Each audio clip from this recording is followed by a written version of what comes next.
بسم اللہ الرحمن الرحیم۔ اللہ کے نام سے جو بڑا مہربان نہایت رحم والا ہے۔ سورۃ الاعلی۔ سبح اسم ربک الاعلی۔ آپ صلی اللہ علیہ وسلم اپنے رب عالی شان کے نام کی تسبیح کریں۔ الذی خلق فسوی۔ جس نے انسان کو تخلیق کیا اور پھر اس کے اعضاء کو درست کیا۔ والذی قدر فہدی۔ اور جس نے تقدیر بنائی پھر راستہ دکھایا۔ والذی اخرج المرعی۔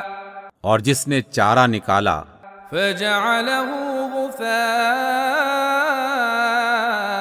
احوی۔ پھر اس کو سیاہ کوڑا بنا دیا۔ سنقرئک فلا تنسى۔ اے نبی صلی اللہ علیہ وسلم، ہم آپ کو پڑھا دیں گے کہ آپ پھر نہیں بھولیں گے، الا ما شاء اللہ انہ یعلم الجہر وما یخفی۔ سوائے اس کے جو اللہ چاہے، وہ ظاہر کو بھی جانتا ہے اور جو کچھ پوشیدہ ہے اس کو بھی جانتا ہے۔ وَنُيَسِّرُكَ لِلْيُسْرَىٰ۔ اور ہم آپ کو آسان طریقے کی سہولت دیتے ہیں۔ فَذَكِّرْ إِن نَّفَعَتِ الذِّكْرَىٰ۔ اس لیے جہاں نصیحت کے فائدے کی امید ہو، آپ نصیحت کرتے رہیں۔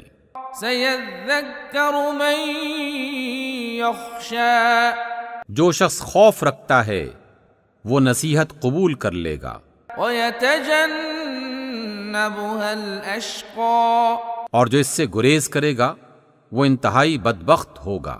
الَّذِي يَصْلَى النَّارَ الْكُبْرَىٰ۔ جو قیامت کے دن بہت بڑی آگ میں جائے گا۔ ثُمَّ لَا يَمُوتُ فِيهَا وَلَا يَحْيَىٰ۔ پھر نہ وہ مر سکے گا اور نہ ہی زندہ رہ سکے گا۔ قد افلح من تزکا۔ جس نے پاکیزگی اختیار کی وہ کامیاب ہو گیا۔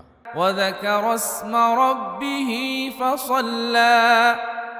اور اپنے رب کا نام یاد کرتا رہا اور نماز پڑھتا رہا۔ بل تؤثرون الحیاة الدنیا۔ مگر تم لوگ دنیا کی زندگی کو ترجیح دیتے ہو، والآخرة خیر وَأَبْقَىٰ۔ حالانکہ آخرت بہتر ہے اور ہمیشہ رہنے والی ہے۔ إِنَّ هَذَا لَفِي الصُّحُفِ الْأُولَىٰ۔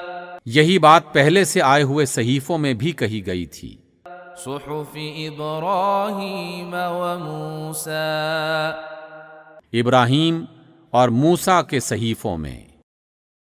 صدق اللہ العظیم۔